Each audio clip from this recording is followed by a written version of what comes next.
Now, on 105.9 FM and streaming worldwide on the WMAL app. O'Connor and Company. It is opening day in Washington, D.C., and coming up in 30 minutes, we're going to get a preview of the park experience at Nats Park. Every year they add some new stuff, new food, new attractions, new things, to take your mind off of the game, frankly. I don't know. I have high hopes for this year's team. I think they're going to be a lot better than last year. Right? We can hope.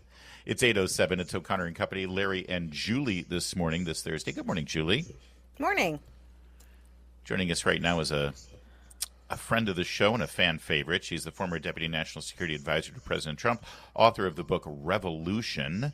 You can follow her on X at real KT McFarland. She is, the real KT McFarland. Good morning, KT. Good morning. All right, so I got to ask, when Kissinger and Nixon are planning a strategy on Cambodia or, maybe a trip to China, were they using the Signal app back then? How did they have these conversations? Face to face. Face to face, yeah. Literally face to face. Yeah. Obviously, unrealistic, really and I'm being flippant, KT. But do you think that this Signal issue? It's not great that Jeffrey Goldberg was included in this, and it's not great that this information is public. But is it a threat to national security? No, and look, it's a bunch of things. Obviously, somebody screwed up. Somebody must have been talking to Jeffrey Goldberg, and probably shouldn't have been, on an off-the-record situation, and had that phone number had Goldberg's number in their cell phone contact list. And so, look, it was a screw-up. We've all made screw-ups. In this case, it was, I'm sure somebody will be taken to the woodshed. Somebody will be in a lot of trouble right now. Easy to find out who put that number in. But it obscures the bigger picture, which is, wow, what a successful operation. Right. They took out the Houthis. This should be what we're celebrating. They've reopened the Red Sea. They've made global shipping and maritime transit through the Suez Canal and Red Sea huge successes. This is a major win for Egypt, which it takes a lot of its revenues from transit through the Suez Canal. It's a major win for Europe, which gets something like 40% of its shipping comes through that lane. So this is a big, big win. Now, what do I take away from the fact that they're talking to each other?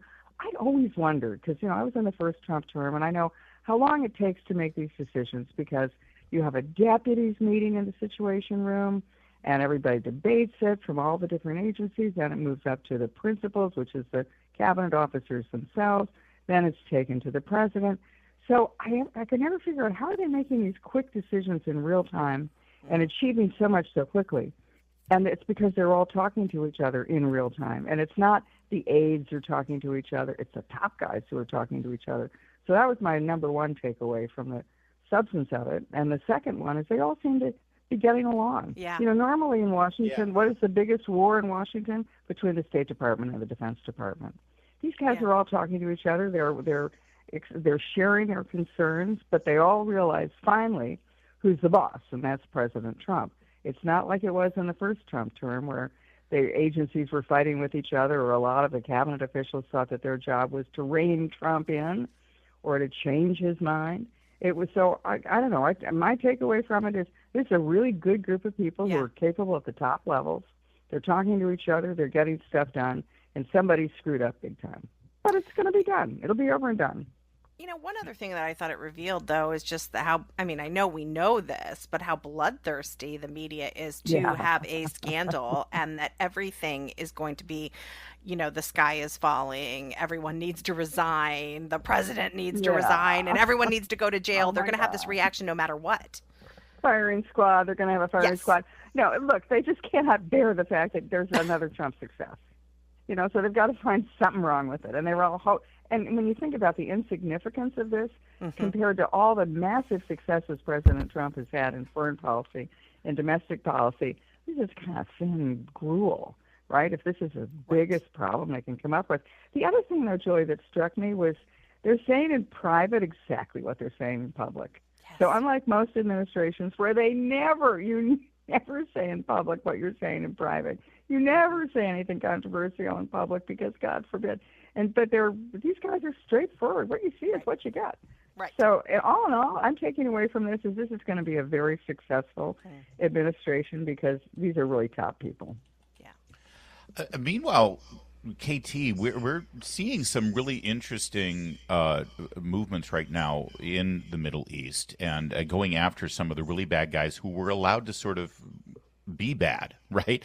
And not only are we seeing some progress in our offensives against the Houthis to sort of finally put them in a box, but it also sort of shines a light on how these things were allowed to fester over the last several years. Syria is a good example, too. I know that you've had a lot of sort of oversight and you've lent your hand into sort of what our strategy should be against these monsters. And I'd love for you to sort of reflect on that because that's sort of lost in the mix here, too.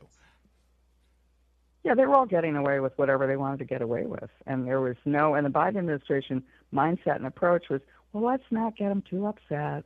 Let's kind of give them this, let's give them that. We really don't want this to escalate. And they really misunderstood a fundamental fact of, geopolitics, if not human nature. That if you let somebody bad guys keep pushing, they'll always want more. They'll never be satisfied. That you have to stand up to them. That's why in the first Trump term, so early on, there was Bashar al-Assad of Syria was using chemical weapons against his own people. He had done the same thing in the prior Obama administration, and President Obama said, oh, no, red line. If Assad uses chemical weapons, we're going to intervene. But then Assad did. He used chemical weapons. Did Obama intervene and force the red line? No, he let it pass.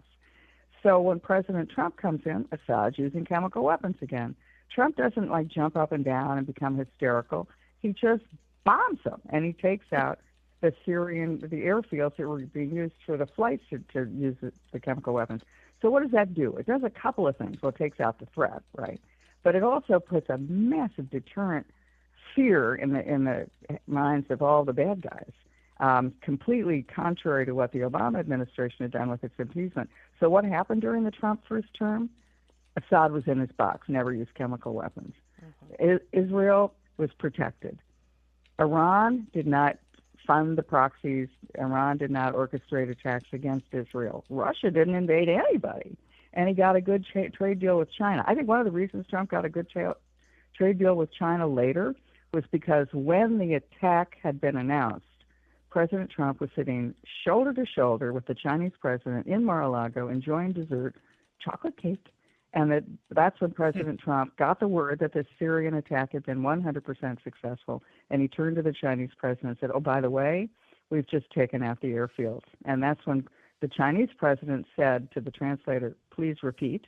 Trump repeated it. Translator repeated it. And then Xi Jinping looks at Trump and says, repeat again, to make sure he didn't get anything wrong. And at that moment, Trump, that was the ultimate beta dog move, right? And nobody messed with Donald Trump after that. KT McFarland, thank you for that. And by the way, I'm reminded by a loyal listener, Brian, that Nixon did not need Signal for such things. He had Rosemary Woods come in and take dictation. And she handled all the technological concerns there in the Oval Office, if I remember right. And that worked out well, didn't it? I'm just not even going to take that bait, Larry. You just go on with your day. Thank you. We'll just let that get lost in the 18 minutes of missing tape. All right. Thank you, KT. Great to talk with you. Thank you. Kind of a callback to a joke from 1973.